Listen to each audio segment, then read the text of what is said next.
most people think in order for you to build a property portfolio, you need a fat stack of cash, and it also takes ages to do this as well. Now look, I'm about to break down a 3-part system that we've used personally to be able to grow to 42 Airbnbs literally within a space of just a little over a year. And let's not talk about showing proof. So this right here is pretty much all the properties that we're currently managing at the moment. It's a list of them when it comes to how much they've each generated in the last month or so. As you can pretty much see, a few of them are quite new. That's why they say 0. If we take a look at last month in terms of the revenue that was generated, you can see just a little over £101,000. And that's from a total of 44 listings. I thought it was 42. Too many properties. Now, what I'm about to teach you in this video is no theory. It's the complete strategy that we're following. And by the end of this video right here, you'll pretty much have the entire blueprint. Now, we've pretty much built a property ecosystem, a machine that comprises of 3 core parts. I call this the little trifecta method. The first part is the deal sourcing.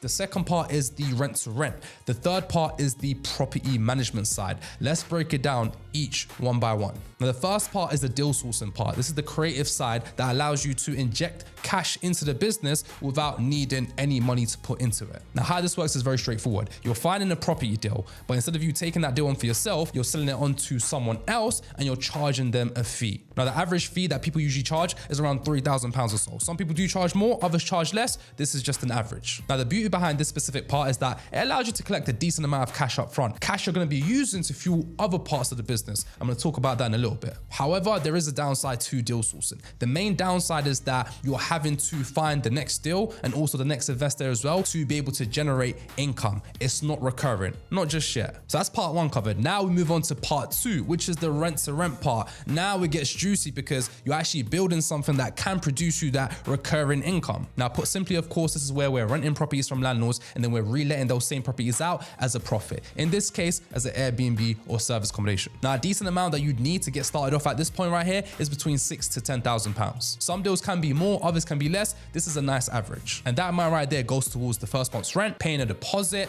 setting up the property, furnishing it, staging it, and everything you need to go from start to finish to launch that property. But the thing about running an Airbnb and a service accommodation business that you really need to understand is that when it comes to how much money that you can make, you have to look at the average across the year rather than month by month. So if I'm saying this deal right here is going to make me an average of £1,000 per month in profit, I'm not saying that every single month is going to make that amount. No, not at all. What I am saying is that some months I may make £1,100, £1,200, even £1,500 or £1,600. But then there may be other months, and this is more of the lower season, where we're making £600. So that's part 2 covered of the trifecta method. Now we move on to part 3, and this is the management part. This is where we really take this business and we're able to scale it to pretty high levels. And the reason for that is at this part right here, you're actually taking on properties, Airbnbs for yourself, but you're spending 0 of your own money actually doing so. But how are we going to do this? Well, it's very straightforward. Remember before part 1 when I spoke about actually finding deals for investors and actually selling those deals onto them? Well, look, there's 2 types of investors. There's the first investor that's looking to take on a deal and actually manage it themselves. We call that the hands-on investor. But we have another type of investor,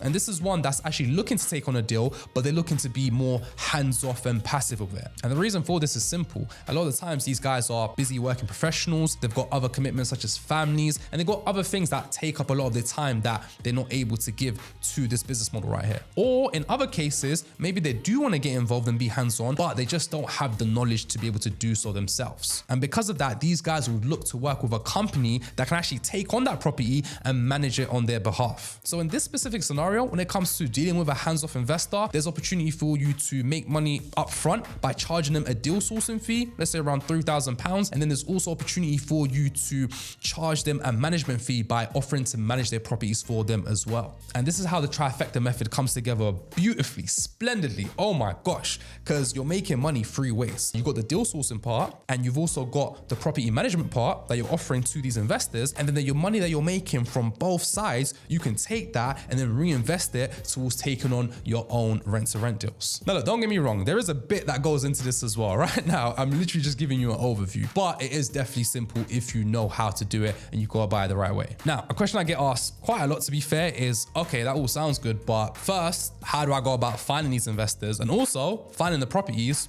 What's the deal with that? How can I do that? All right, cool. Let me break it down for you real quick. Now look, when it comes to actually finding investors to buy deals from you, it is definitely a skill set. When it comes to actually finding deals to sell to them, that's more of a science that you follow. So look, what I've done for you, I've actually put together what I call a sourcing kit workbook. Now in this specific workbook right here, it pretty much walks you through the entire process that I follow myself, or we follow, to be able to go through this process. We're talking how we find these investors, how we approach them, how we find landlords to pitch, how to take those deals and then sell it on to those investors, the checklist to follow when it comes to analyzing these deals and making sure they are doing so correctly, of course, and of course the legalities involved with this whole process right here. This is a part that a lot of people are actually very concerned about. We're talking having the right contracts, agreements in place, having the right insurances, being a part of the right schemes, all that stuff. I've actually included that in that sourcing kit workbook. Download that somewhere in the description, maybe down below. It's actually going to be very, very helpful for you. And just a little side note too, if you want to make an inquiry about our program, check out the link in the description box as well.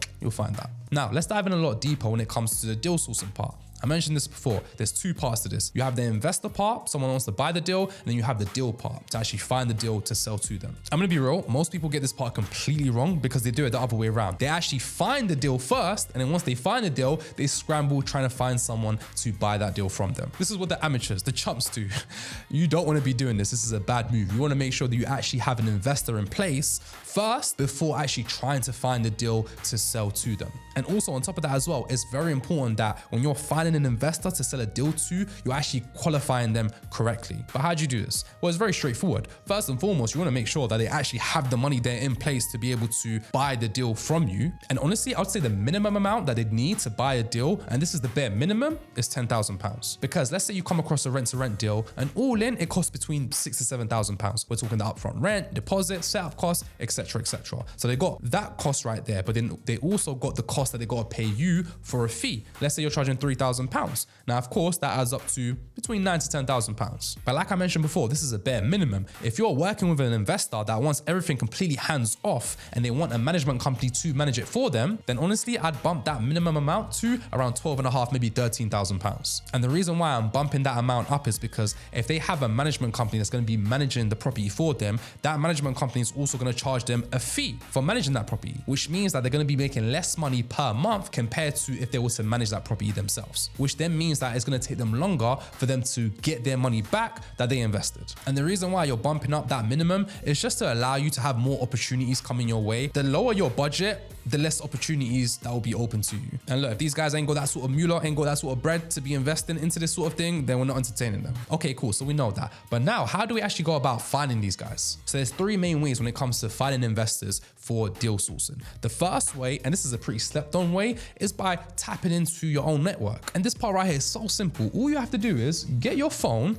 go through your contacts list, and then just get in touch with people that you know. Let them know what you're doing and just see who's there that may have some money that they want to invest and receive a passive return. Now look, if you're someone that's thinking, oh, everyone I know is broke, they don't have no money, trust me, you'd be surprised because people actually keep that part right there relatively private. So that's what I'd personally start off with, because these guys are already there in your contacts list. And the worst that will happen is that they say no. Okay, cool, fine. The next way you can go about actually finding investors to find deals to sell to is by joining Facebook communities, specifically Facebook communities that are centered around rent-to-rents, service accommodation, and also property as well. Now look, it's not just as easy as going in these Facebook groups and putting a post out and then having loads of investors reaching out to you. It's not going to be that easy. Instead, what you want to be doing, you want to be engaging with people in these communities, you want to be connecting with them, you want to be starting conversations. And also, if you see people putting posts out in these Facebook communities, you want to comment on those posts. You want to give your insights, your thoughts, you want to add value where you can. And then over time, people in those Facebook communities will begin to see that, okay, this person right here, they're quite active. You know, they're helping people out, they're sharing their knowledge, they're sharing game, and this slowly builds trust with people within that community.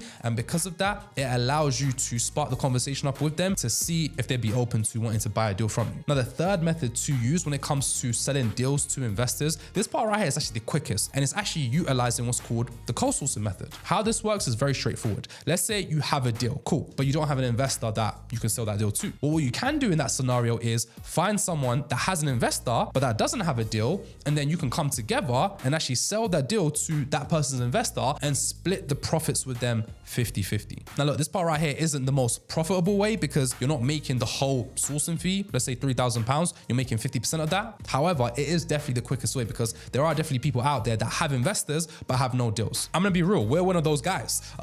We have loads of investors, but we just don't have enough deals to get them fulfilled, if that makes sense, or enough good deals to say the least. And because of this with us, we're actually able to work with our students to actually get them to bring us deals. And if those deals tick the boxes, we take those deals, we sell it on to the investors we have, and we pretty much split the profits with them 50-50. Now look, let's reel it back a little bit, because when it comes to dealing with investors at the start, the reason why it's so important to identify whether this person is a hands-off investor or an investor that's hands-on and wants to manage it themselves is because this will determine the locations in which you can search for those deals. Let's say, for example, I came to you now, you're a deal sourcer, I'm wanting to buy a deal, and I say, hey, look, I'm looking for a deal in London, in zone 1, 3 beds or more, and this is my criteria. And if you bring me that deal, I'll pay you a £3,000 sourcing fee. Okay, cool, no problem. The only issue with that is you can only look for deals in the specific area that I'm looking for deals in, which pretty much limits the number of opportunities that can come your way. However, on the flip side of it, with a hands-off investor, because they're gonna give it to a management company to manage it for them anyways, they don't really care about the location. They just wanna know that it's a good deal and it can actually make them money. And because of this, it just opens up the door to so many more opportunities that you can take advantage of and then you can pass on to that specific investor. Now, I'm gonna be real, there's definitely more of the first type of investors than there are of the second type of investors, but nonetheless, the second type, there's still quite a bit out there. Personally, as of now, we do both. So we sell deals to people that are looking to manage it themselves, but we also sell deals to people that are looking for a management company to manage on their behalf. Cool, let's say now you have an investor, and you've also found a deal for them as well. And then you go to that investor to present a deal to sell to them. This is the part where so many people mess up, and honestly, man, it's quite sad because you've done so much hard work just for you to get to this point and everything to fall flat on its face. And the reason why this happens is because a lot of the times they get ghosted by the investor that initially said they wanted to buy a deal from them. And because they get ghosted by that investor, they now don't have an investor to sell that deal to. Okay, cool. Why does that happen, and how can we avoid that happening to us? The reason why that happens in most cases is because the deal sourcer doesn't charge the investor a fee up front. Specifically, they don't get the investor to pay them before they start searching for a deal. And because of that, the investor has no commitment to you. They can just walk away and they're not taking any losses. For us, when we deal with investors, we charge them a full fee up front. That's a fact. But at the same time, you don't really have to do that. You can just charge them a small fee, literally a fraction of the cost. Even if it's just a small amount, honestly, even if it's a couple of £100, because someone that pays, they pay attention and they're completely different to someone that doesn't pay. So this is very important. And once you've dialed in that part correctly and you actually sell that deal to the investor, now you've made it to the other side. And if that right there is a hands-off investor, again, you can give them the option for you to manage the property for them for a fee. Now, let me actually give you a real life case study of what this entire process looks like. So recently, we taken on a block deal. This is a block of 7 units actually located in South London. Now, we found these deals for our investors and charged them each a sourcing fee of £3,000. So it counts to £21,000 in total. I'm not gonna lie, this deal right here was a massive headache. It was a mess. We went through mad stresses, but the numbers made sense, so we went through with it. And to be fair, recently I actually did do a property tour of this specific block right here. So I'm gonna be uploading that to my YouTube pretty soon. Depending on when you're watching this, it may already be uploaded. So with these investors that we actually sourced these deals to, they were hands-off investors, meaning that they wanted us to manage it for them. And we obviously took on the property, we set up, we staged it, and now we're managing it for these specific investors as well. Now, the total profits that we're expecting to make as a management company from this specific block deal right here is just a little over £1,000 per month. Now, look, I gotta stress, that's an average right there. Some months will be more, other months will be less. And these investors right here have these deals for a minimum of 3 years. So we charged these investors up front £21,000. We found them these deals, we sourced it for them, and now we're gonna be managing it for them, generating on average £1,000 per month in profit. And here's the beautiful part, we put zero of our own money inside. And on top of that as well, because this is technically not our deal, we're only managing it on behalf of the investors, is less of a financial risk for us because we are not the ones guaranteeing the rents. Of course, we're managing it, but we don't have that financial commitment to the landlord. Now look, don't get me wrong, I'll say the biggest downside to management is that you're not making as much money compared to if you were to take on the property yourself as a rent to rent, but the risks are a lot lower as well. And honestly, this is the exact strategy that we're going going to be using to scale to over 150 properties